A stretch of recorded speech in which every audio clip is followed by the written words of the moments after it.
So let's talk about something that impacts your health and your wallet, but you probably don't think about it very often. It's this hidden science all about making the smartest possible choices in healthcare. How we get the absolute best value, not just for our money, but for our actual well-being. Let's dive in. Okay, to kick things off, let's start with a choice I'm pretty sure you've faced. You've saved up some cash, you've got a set budget, and you need a new device. Do you get the laptop or do you get the iPad? They both have pros and cons, different price points, different features. So how do you actually decide which one is the right move for you? And look, this isn't just about picking out a new gadget, right? This kind of dilemma is universal. We all face it anytime we have a limited resource, whether that's our money, our time, or even just our energy. It's all about making a trade-off to get the most out of what we've got. And here's the key thing to remember. The goal isn't just to snag the cheapest option on the shelf. No, it's about figuring out which one is going to give you the most value, the best performance, the best outcome for what you specifically need to do. It's all about efficiency, about making the smartest investment. Okay, so I want you to hold on to that idea. Now, let's take that same exact choice and just ramp up the stakes, like way, way up. Let's apply it to something that really matters, our health. Because as a society, we face this exact same problem, just on a massive, massive scale. The reality is, every single year, governments in our healthcare systems spend billions upon billions of dollars on medicine.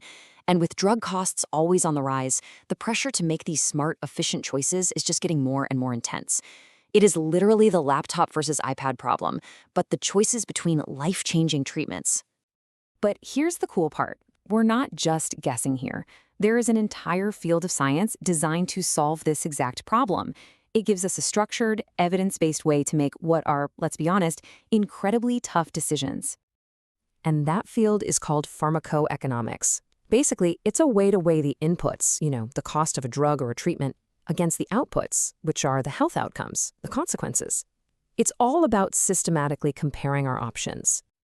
Now, let's get one thing straight right away, because this is a huge misconception. Pharmacoeconomics is not just about cutting costs or finding the cheapest pill. Not at all. It's about making sure that every single dollar we spend is used as efficiently as possible to get the best possible health outcomes for people. It's a science of value, not just a science of savings. So how do we actually do this? How does it work in the real world? Well, you can think of it like a toolkit. Pharmacoeconomists have four main tools, four types of analysis they use to figure out which treatments make the most sense. Let's go through them one by one. First up, we've got the simplest tool in the box. This is called cost minimization analysis, or CMA, and it's used in a very, very specific situation. You only pull this tool out when, and this is a big if, the outcomes of two different treatments are proven to be exactly the same. So if you have two drugs that are equally effective, equally safe, then the decision gets really, really simple. It just comes down to cost. You just pick the cheaper one. End of story. Going back to our analogy, it's like this. If both the laptop and the iPad were proven to do the exact same job for you with the exact same results, well, then you just look at the price tags and buy the cheaper one. That's cost minimization analysis in a nutshell. Okay, but what happens when the outcomes aren't the same? Which, let's be real, is most of the time. Well, that's where our next tool comes in. It's called cost-benefit analysis, or CBA. So CBA tries to do something huge. It takes every single outcome, living longer, having less pain, being cured, and it tries to put a dollar sign on it. The amazing thing about this is it lets you compare things that are completely different, like a citywide vaccination program versus a brand new cancer drug. But you can probably see the big problem, right?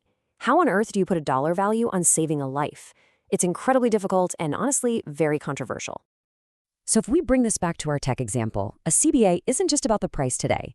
It asks, which of these devices is going to give me the best financial return over its entire life?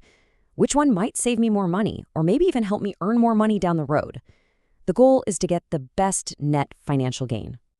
All right, tool number 3. And this one is probably the most common type of analysis you're going to see in medical journals. It's called cost effectiveness analysis, or CEA. So with CEA, we stop trying to put a price tag on health. Instead, we measure outcomes in their natural clinical units, the kinds of things doctors and patients actually talk about.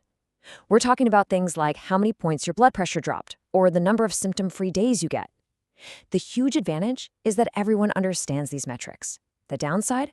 You can really only compare treatments that have the same kind of outcome. This is that classic bang for your buck calculation. For our tech purchase, a CEA would ask, which device gives me the most processing power for my money, or the best screen quality for every dollar I spend? It's all about the cost per unit of effect. And that brings us to our last, and you could argue our most advanced tool. This one is called cost utility analysis, or CUA, and this one tries to get at something really personal. CUA takes everything a step further. It doesn't just look at clinical numbers. It tries to measure quality of life.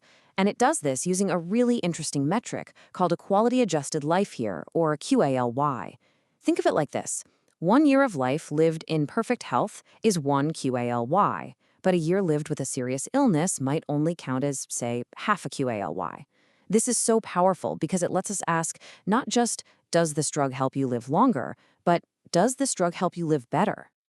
Okay, so let's put this all on one page and really see the difference. For cost minimization, CMA, the outcomes are the same, so we just ask which one is cheaper. Simple.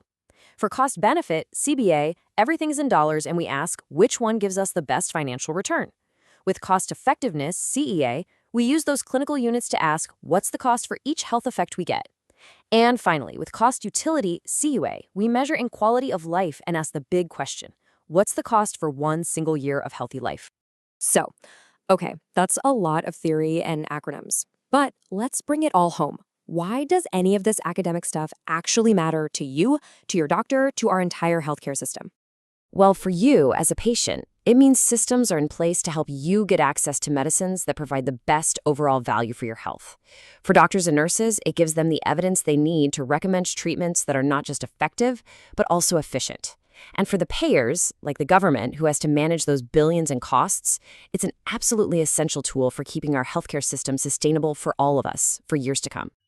So in the end, pharmacoeconomics is really a language. It's a framework for tackling one of the biggest challenges we face in society. And it leaves us with this massive question, the critical challenge of our time. How do we balance the incredible need for innovation and new medicines with the very real costs, all while trying to give the best possible care and build a healthier future for every single one of us?